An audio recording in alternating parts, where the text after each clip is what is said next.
Gracias, Camila.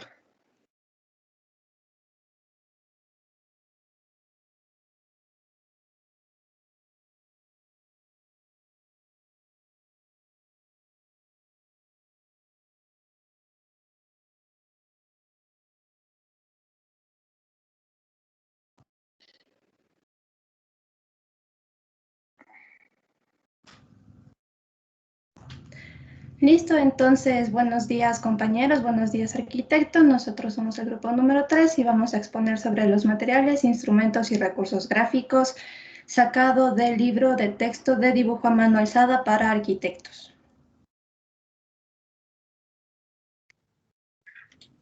Bueno, entonces para comenzar, pues con la introducción pues de dibujar equivale a dejar una huella o trazo. La evolución de los distintos materiales gráficos han sido constantes a lo largo de la historia, desde el humilde trozo de leña hasta el más sofisticado rotulador indeleble. Con un instrumento sobre un soporte a la vez que se describe una idea, en ese juego ambos medios gráficos han de complementarse. Por eso es impredecible conocer sus características y compatibilidades. Siguiente. Bueno, el primer material que se usa es el grafito, que tiene en esencia 5 características esenciales pues, para poder graficar, ¿no? Que el uno es la calidad y dureza del lápiz, en la que las minas se representan recubiertas por madera, habitualmente de cedro.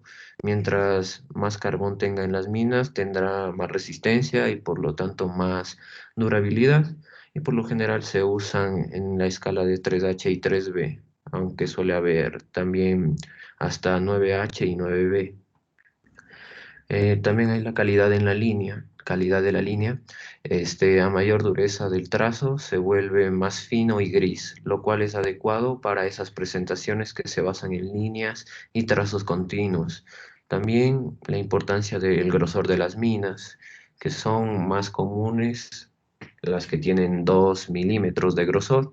También existen minas calibradas de 0.3 y 0.5 milímetros, cuyo uso es más frecuente ya que no necesitan afilado. Además también hay barras de grafito, eh, ya que también se presentan en forma de barras de sección cuadrada o rectangular con diferentes grados de dureza. Y también hay otras alternativas como los lápices charcoal o los Carol Taylor, ya que al momento de hacer tramados se pueden difuminar fácilmente.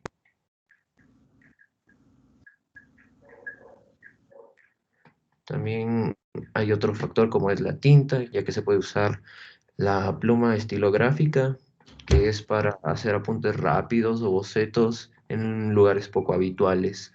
También están los rotuladores, ya que su trazo no es tan expresivo, por lo que hay que combinar diferentes grosores, así como se los ve en la imagen, ¿no? También hay dos factores que se pueden combinar, como es el trazo y la elección, ya que si nuestro trabajo requiere trazos uniformes y homogéneos, usaremos los rotuladores de diversos gruesos o bien la pluma estilográfica.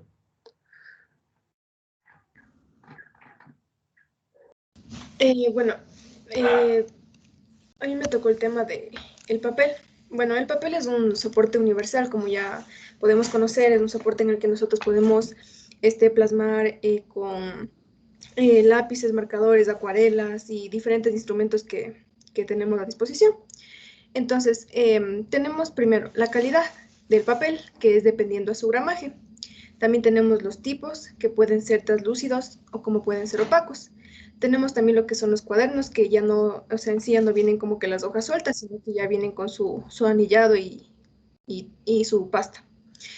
También tenemos lo que es el tamaño, que vienen en diferentes escalas, ¿no? Que sería como que la A0, A1, A2, A3, A4 y la más pequeñita que es la A5.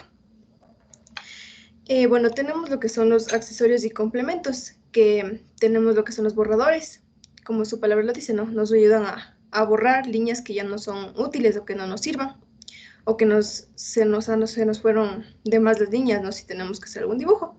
Tenemos también los afiladores y sacapuntas, que tenemos ya sea de metal, como también hay los sacapuntas que son para las minas del compás, perdón. También tenemos sacapuntas que son de madera, los sacapuntas que son ya los más actualizados, que tienen ya su propia, como un basurerito pequeño donde pues, puede estar lo que son los residuos, ¿no? También tenemos lo que es el estilete y también lo que es el bisturín, que se usa normalmente para sacar igual punta con más precisión. Tenemos las reglas y escuadras. Estas nos ayudan para realizar paralelas y líneas perpendiculares con ángulos de 30, 45 y 60 grados. Tenemos las escuadras normales y la cartabón. La escuadra normal, que es de 45, y la cartabón, que tiene lo que son los ángulos de 30, 40, de 30, 45 y los de 90 grados. La regla normal. También tenemos lo que son medidores. Con el avance de la tecnología tenemos medidores que son un poquito más avanzados. También, o como tenemos los medidores que son los habituales, ¿no? Como es el metro, que hay los metros que son de tamaño pequeño, que nos alcanzan unos 5 metros más o menos, y los que son más grandes, que nos alcanzan más o menos una distancia de 20 metros. Tenemos otros elementos igual que son de suma importancia, como es la cinta adhesiva, con la que nosotros podemos fijar, o sea, nos ayuda para poder fijar el papel a la mesa y no tener de pronto algún tipo de problema al momento de realizar el trazo. Y también tenemos los sujetadores de hojas, que también casi tienen la misma función de ayudarnos a sujetar, obviamente, ¿no? Las hojas. Ya, tenemos el siguiente tema, que es la mano, el gesto y el observador. Bueno, dibujar es observar, analizar y representar una realidad o una idea. Entonces, al momento de dibujar, nosotros plasmamos en la hoja de papel, como dice, ideas, conceptos, formas, etcétera, con ayuda de técnicas, posición de la mano, instrumentos que normalmente se usan, que es lo que vamos a explicar en las siguientes diapositivas. Bueno, de los instrumentos ya explicamos. Entonces, las formas de sujetar el instrumento gráfico. Tenemos la forma natural de sujetar el lápiz, que, como podemos ver en la imagen, hay diferentes formas, como es la posición de la mano para el trazo de horizontales, como también para realizar un croquis o también para realizar líneas verticales. También hay una posición de la mano que sería la idónea para poder realizar ese tipo de líneas. También tenemos la posición de la mano para hacer el trazo de curvas, y también hay un tipo de posición de mano para poder utilizar la barra de grafito. La vista en el trazo de líneas.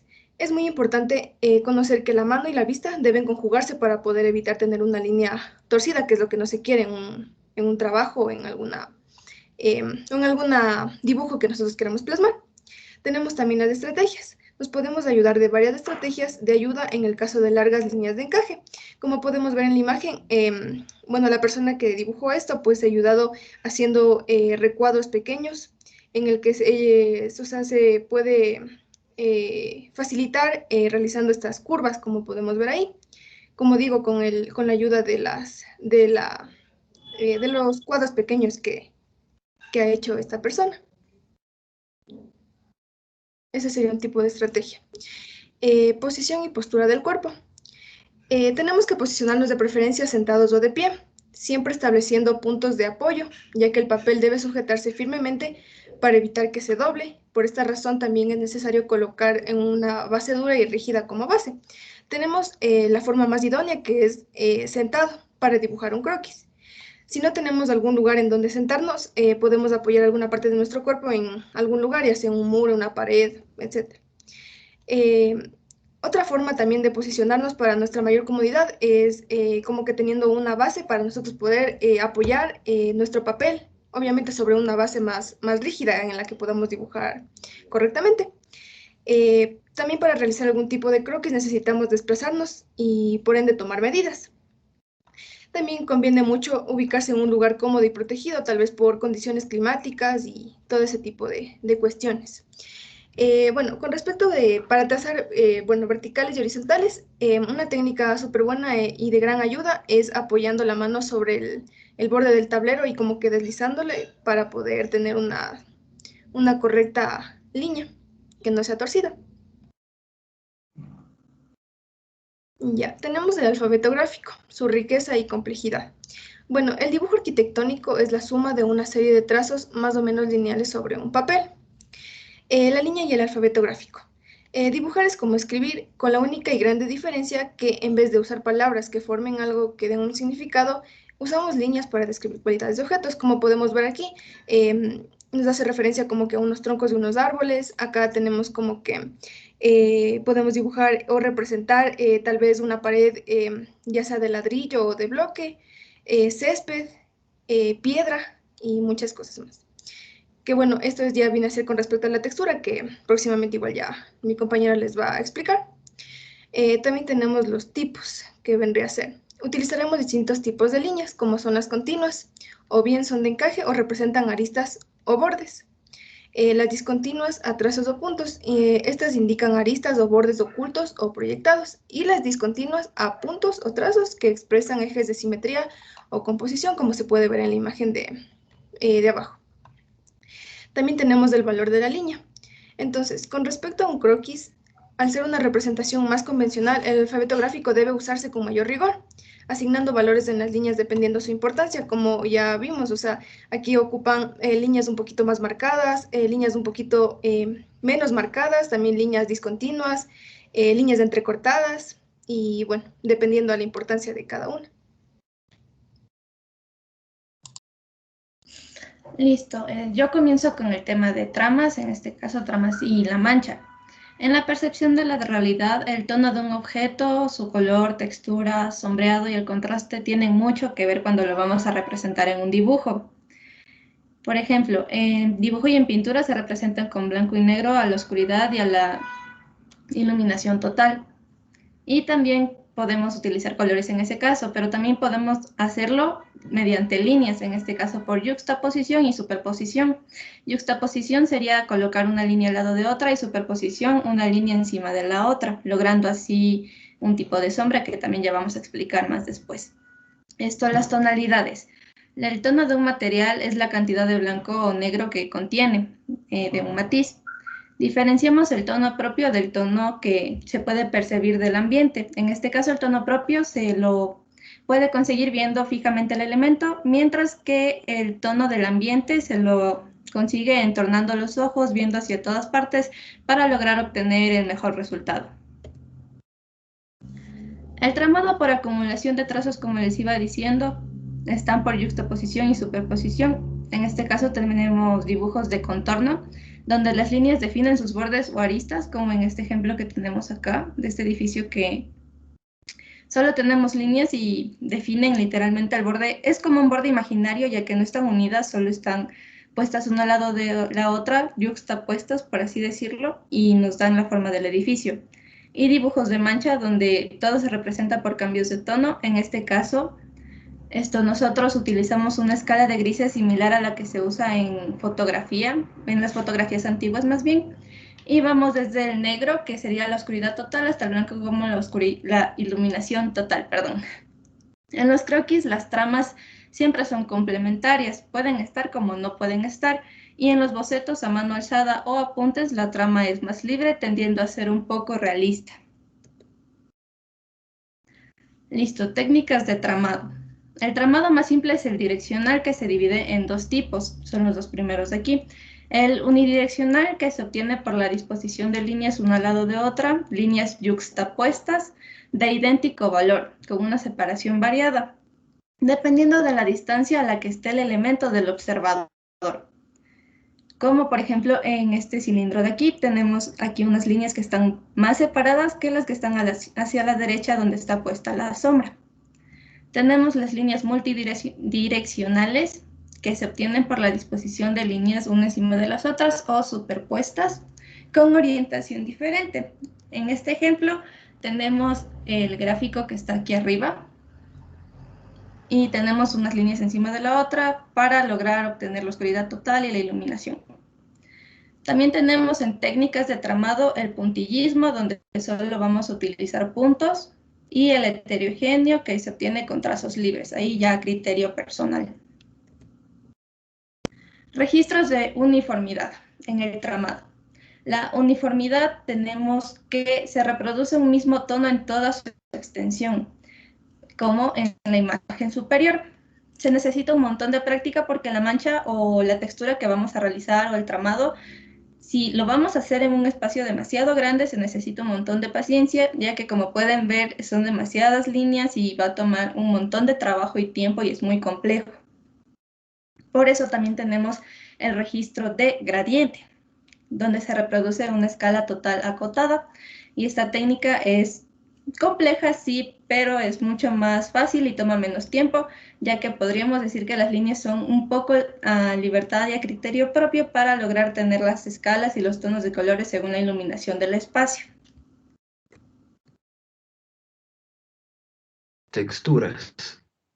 Bueno, son la aplicación de los tramados en arquitectura para explicar la naturaleza de un material y su superficie. La percepción de un material depende de la distancia con la que se observa en los croquis. Puede usarse algo simbólico o representativo que haga alusión a la textura y que sea fácil de entender. Aquí se pueden ver igual varios ejemplos de las texturas como la teja, los azulejos, la piedra, el ladrillo, la madera, el césped y también el agua, ¿verdad?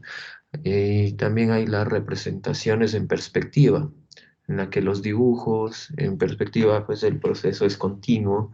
Pasamos de planos muy detallados a otros con simbolismos y en los que apenas se intuye a la trama. Sombreado. En la parte de sombreado tenemos nosotros que tener en cuenta que toda escena, todo entorno, todo sitio, espacio donde nosotros estemos ubicados va a generar sombras, si es que existe una iluminación. A esto se le llama esquema lumínico simple y lo conforman el tono de los materiales de los elementos que existen en el espacio, las sombras de los mismos y las sombras que estos arrojen sobre los demás, en este caso reflexión de la luz, que también se explicará más adelante. Fuentes de luz. Las podemos clasificar en ambientales o genéricas, extensas, de iluminación uniforme, o puntuales, de iluminación difusa, dirigidas o focos, omnidireccionales, de iluminación a todas partes, y directas o difusas. Por ejemplo, en las croquis la luz solar no genera sombras muy saturadas y tampoco pierde intensidad con la distancia. Sin embargo, en los bocetos la iluminación se convierte más realista, con sombras difuminadas según la naturaleza y la distancia con la que estemos observando algún elemento. Aquí vienen estas dos definiciones, que son en el espacio la sombra propia. La sombra propia es como los tramados. Es un velo que se sobrepone al tono del material y a su textura. La ausencia de esta sombra propia aplana las figuras. Es lo que se dibujaría, por ejemplo, en la parte de aquí, de cada estos planos que están así medios curvitos. Esa sombra es la sombra propia. Y tendríamos también la sombra proyectada. Es la zona oculta de la luz, la sombra que se relaciona entre el entorno y el elemento. En este caso, el suelo que está al frente de esta edificación. Los objetos son pequeñas fuentes de luz que reflejan la luz que les llega a ellos hacia otros objetos que tienen alrededor. En este caso es lo que estábamos hablando sobre la reflexión de la luz, teniendo también la idea de que en un lugar con espejos no tendríamos sombras, ya que la luz se refleja entre unos a otros. Esto hay que evitar también el hecho de irnos hacia el lado de utilizar el negro como oscuridad total y la iluminación total y los destellos, ya que esto es muy difícil de representar en el medio en el que nosotros estamos trabajando. Ambientación y entorno. Humanos.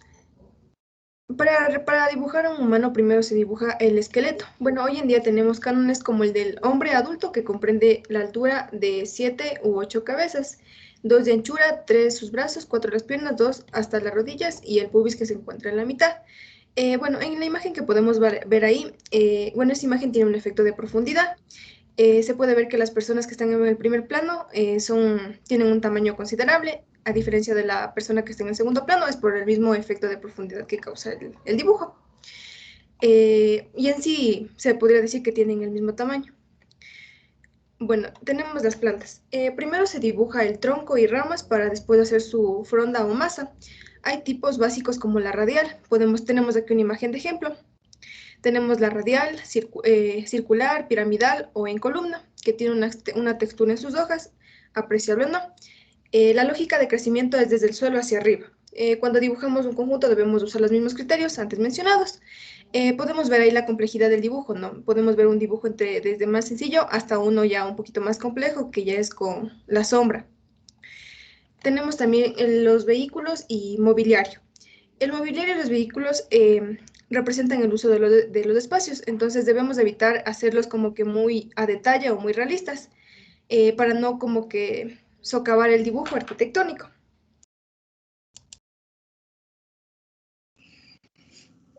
Términos de rotulación en las láminas. Aquí tenemos varias cosas que influyen en la rotulación. En este caso, la primera son las cotas. Son líneas paralelas que explicitan las medidas reales del diseño. Para realizar estas, obviamente, tenemos que utilizar escalas, pero representan las medidas reales con las que vamos a trabajar. Para ubicarlas se usa una línea auxiliar o llamada también línea de cota paralela con cortes en los extremos que la definan. En este caso serían paralelas justo en los espacios en donde van. Aquí tendríamos como que una X en la parte superior y una X hasta donde llega la primera línea de cota definiendo la medida de este espacio. También en las formas circulares las cotas definen el radio de las mismas. Símbolos y gráficos. Por ejemplo, en los croquis. Los símbolos representan determinadas cosas que se sitúan en el mapa de la edificación, obra, espacio, dimensión. La ubicación y tamaño debe ser acorde con el conjunto o composición con el que estamos trabajando de la croquis. La rotulación. Existe lo que denominamos caja. En este caso rotulación hace referencia a los títulos que vamos a poner para representar a nuestra obra. Y existe lo que denominamos caja, como había dicho. Es este de aquí abajo. Es un rectángulo dividido de acuerdo a criterio propio para realizar el correcto espaciado y tamaño de las letras para títulos para que tengan sentido y estén como de la misma tipografía, caligrafía. También la letra nos escribe, se dibuja y nosotros hacemos eso. La rotulamos de manera conforme de que llene un espacio bien dispuesto en la lámina y que tengan el mismo tamaño. Y el último término ya sería la composición. La composición es la imagen organizada del dibujo, títulos, símbolos, etc. Sería el conjunto de todo lo que acabamos de ver. El título puede ponerse en la parte de arriba de manera convencional, como lo hacemos todos los días, o aplicarse también a opinión propia, buscando reforzar el tema o contexto de lo que queremos representar. Tenemos este ejemplo de aquí, en donde se realiza... El título está en la parte de abajo, tenemos las cotas, los símbolos obviamente que están igualmente adentro del dibujo, y este sería un dibujo de representación de planos ortogonales. Eso sería todo de parte de nuestro grupo. Muchas gracias por su atención. Gracias, chicas y chicos. Bastante bien las exposiciones, les felicito. Camila, ¿alguna pregunta o duda que tengas sobre el trabajo que hiciste? ¿Algo no te quedó claro? La verdad sí tengo una pregunta con respecto a los registros de uniformidad. Yo sí me hice un poco de bolas al momento de leer por primera vez esa parte. Dime, ¿qué no entendiste? ¿Qué entiendes por registros de uniformidad? Según yo, los registros de uniformidad sería el registro o la forma en la que nosotros dibujamos el tramado del espacio. Sí, perfecto. O sea, verás, más o menos explica eso, que los registros, pues, te comprenden unos rangos de intensidad, ¿no? Es como cuando pintas una hoja, un espacio en blanco, ¿no? Si lo pintas muy suavemente, pues obvio la intensidad va a ser baja y va a indicar que pues una sombra es bastante baja. Si lo vas incrementando de intensidad, pues obviamente esta sombra va incrementando su intensidad y va incrementando por ende la oscuridad. Entonces, lo mismo pasa con las tramas, ¿no es cierto? Pues, digamos que haces una trama como la que hiciste, ¿no es cierto? Como la trama que estás practicando las líneas horizontales, por ejemplo. La hiciste cada 3 milímetros, ¿cierto? Y se ve bastante densa, ¿no es cierto? Se ve bastante oscura. Imagínate que no hacemos a 3 milímetros, sino lo hacemos cada 20 milímetros. El registro va a cambiar, ¿no es cierto? Va a ser un registro más tenue, ya no se va a ver tan oscuro, ¿sí? Entonces la cercanía y lejanía entre las líneas de trama, pues determinan estos diferentes tipos de registro o de intensidad, o pues cuando trabajas con carboncillo, por ejemplo, se llaman la escala de grises que lo mencionaron. No sé si ahí te quedó más claro, Camila. Sí, sí, me quedó más claro. Muchas gracias. Ya, Camila. ¿Alguna otra pregunta de parte de los expositores de los dos grupos? ¿Algo no les quedó claro? Con confianza, por favor.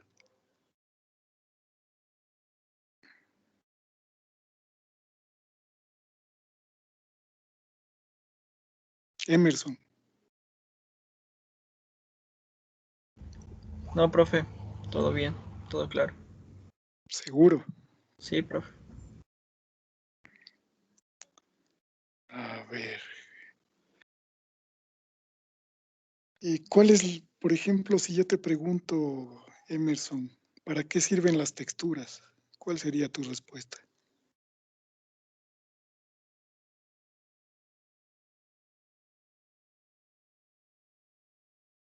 ¿Me escuchaste, Emerson? Sí, profe. ¿Para qué sirven las texturas en el dibujo? Para darle más realismo, para que se sepa de qué material está hecha el dibujo. Perfecto, o sea, para darle más realismo, ¿no es cierto? Saber el tipo de material con el que estás trabajando o el que intentas representar. Por ejemplo, la textura de madera, ¿cómo la identificas tú, Emerson? Cuando son rayas. Pero sí, pues la textura de ladrillo también son rayas. Sí, pero las de ladrillo son cuadrados, o sea, tienen forma de ladrillos. En cambio, en la madera tienen rayas, así como la madera misma. Ya como las fibras de la madera, ¿no es cierto? Ajá. Que son de forma aleatoria y son pues texturas no uniformes, ¿sí? Sí, profe. Bueno, cuando ya vayamos dibujando, pues iremos también dibujando texturas. ¿Alguna otra pregunta, chicos? ¿Está todo claro? Creo que el libro es bastante explicativo, pero insisto, si es que tienen alguna duda o pregunta, pues me la hacen con confianza. Milena Anaí. Sí, profe. ¿Tienes alguna duda, Milena? Por el momento no, por el momento tengo claro. ¿Qué te pareció el libro, la parte que empezaste a leer? Me pareció interesante porque había cosas que no conocía o las conocía de otra manera. Como las texturas, ¿no es cierto? Ajá, Como el dibujo de de los ambientación, de árboles, de personas. vegetación. Ujú. Sí. Ya, Milena, muchas gracias. Bueno, si no hay más preguntas y todo lo tenemos claro, pues avancemos un poquito. Yo les mandé una tarea, ¿no es cierto? Alguien, a ver, me puede mostrar a ver cómo va. Por ejemplo, Milena, dame un número.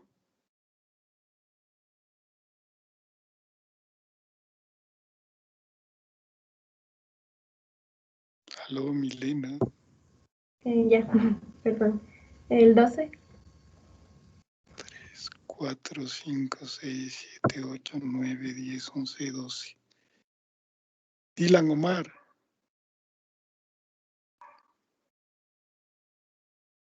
Sí, ya le comparto. Ya, Dylan, ¿qué tipo de problemas tuviste al trazar las líneas? ¿Qué te causó? ¿Te fue En fácil? no tanto, la verdad. Ya, ¿cuáles fueron las dificultades, Dylan? En el horizontal me resultó un poco más complicado cuando era de derecha a izquierda. Ya, Las verticales me resultaron un poco más fáciles y las diagonales, sinceramente, también sí me presentaron ya. dificultad. ¿Por qué crees que en las horizontales te dificultó trazar de derecha a izquierda? Creo que es porque tal vez estoy acostumbrado solo a hacer de izquierda a derecha. Perfecto, es la costumbre, ¿no es cierto? Tu cerebro se acostumbra a hacer una cosa y luego le cuesta cambiar de esa costumbre. Entonces, por eso les mandé a que hagan en los dos sentidos, pues para que su cerebro un poco se desconecte de esa costumbre, ¿sí? ¿Me entiendes? Sí, por eso mismo era que se me complicó un poco. Ya, de momento no me compartas, eso vamos a revisar el día lunes junto con la tarea que les voy a mandar ahora. ¿Te parece? Ya, Ya, gracias. solo quiero saber qué dificultades han tenido. Dame otro número. El 6. Carlos Aldair. Sí, que yo tuve solo un inconveniente, digamos, en el sitio de trabajo no era el adecuado. Me sentía muy incómodo al momento de trazar las líneas. Ya. O ¿Lograste sea, identificar cuál era la incomodidad? De pronto el asiento muy sí, alto, muy pegado a digamos, la mesa. ¿cómo se llama? La mesa era un poco pequeña para la hoja. O sea, Claro, lo alto, en lo largo ya, estaba bien, pero en lo alto me sobraba un poco de hoja y eso es lo que al momento de trazar las verticales se me hacía un poco molesto, incómodo. ya, pues Carlos, entonces importante la mesa de trabajo, ¿no? Debe ser, bueno, la adecuada, ¿no?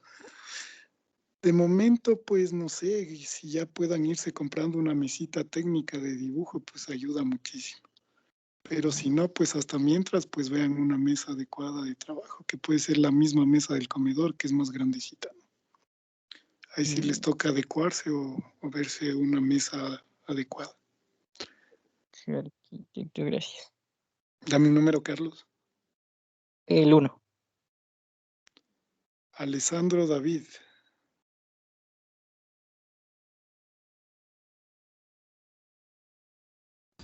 Sí, arquitecto. Hola, Alessandro. ¿Qué tipo de problemas tuviste tú al hacer estos primeros trazos? ¿Qué te dificultó? Igual que el compañero, los trazos de derecha a izquierda, igual de vertical de arriba hacia abajo, ay, de abajo hacia arriba. Eso me Ya, complica. por la costumbre, ¿no es cierto? Que Ajá, es que hablábamos. siempre he hecho de izquierda a derecha. Claro, sí, la costumbre a veces no te deja, no te permite hacer trazos diferentes. Que bueno, en la arquitectura para la velocidad con que debes dibujar, pues es de mucha utilidad para poder transmitir ideas rápidamente. Ya chicos, les voy a enviar la tarea para el lunes. Les voy a compartir mi pantalla para que vean el ejemplo y ahí les voy explicando.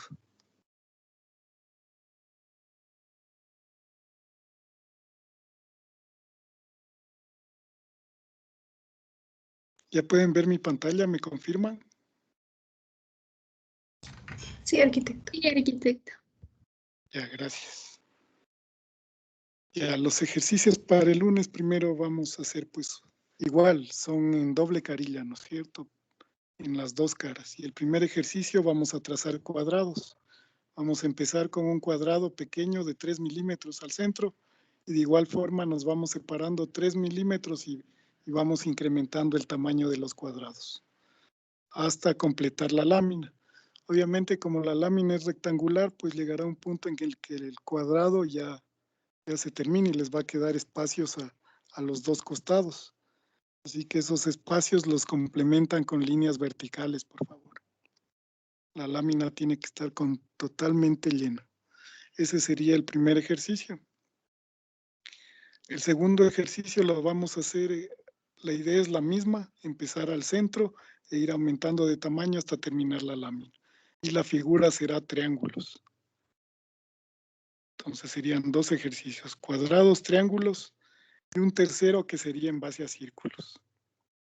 ¿Sí? Obviamente el círculo les va a causar mayor dificultad, pero el día lunes pues ya veremos qué problemas tienen y podré yo darles observaciones en cómo mejorar esos trazos. Observaciones de cómo coger bien el carboncillo, de cómo tener una buena postura, de cómo mover la mano, por ejemplo. De momento, pues sigan experimentando ustedes a ver qué dificultades van sintiendo. ¿Alguna pregunta sobre la tarea?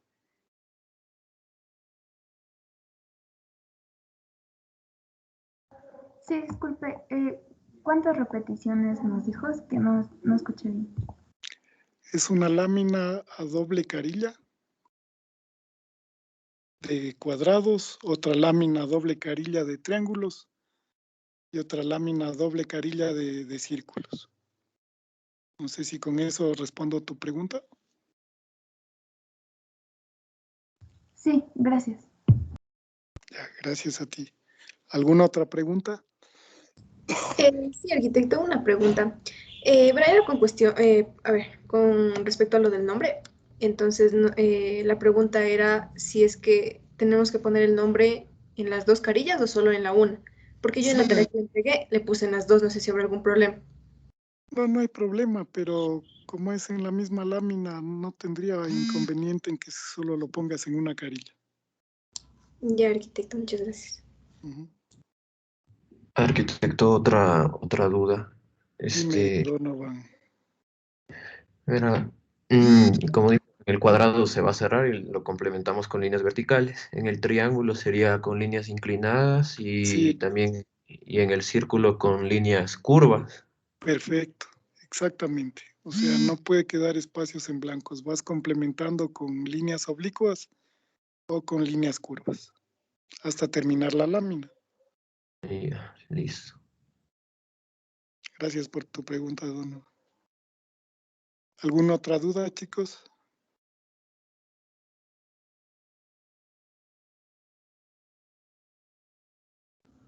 Disculpe, arquitecto, le Hola, pregunto. dime. ¿Y las líneas igual separadas a 3 milímetros? Sí, por favor, todo a 3 milímetros. Ya, gracias. De nada. ¿Alguna otra pregunta? Arquitecto, una pregunta. En cuanto Dime. a lo que se va rellenando el espacio sobrante con líneas verticales o inclinadas, ¿estas se les hace a un solo sentido o siguiendo el sentido del triángulo, por así decirlo? Siguiendo el sentido del triángulo, o sea, líneas paralelas a las líneas del triángulo. Ya.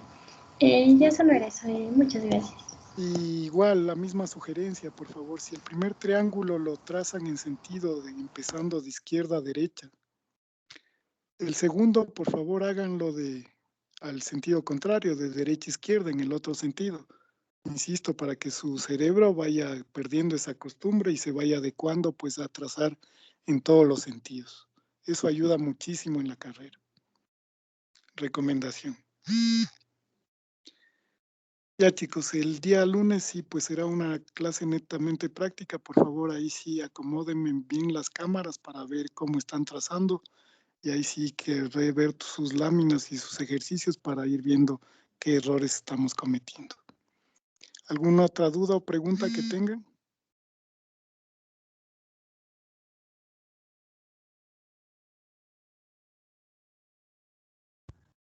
¿Subiríamos igual que la anterior tarea las láminas?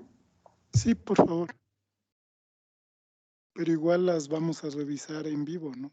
Para ver cómo van.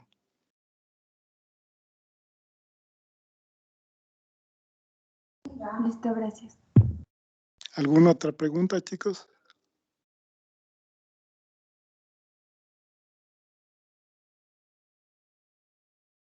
Listo, si no hay más preguntas, pues con eso, pues que tengan un buen resto de día y nos vemos el día lunes.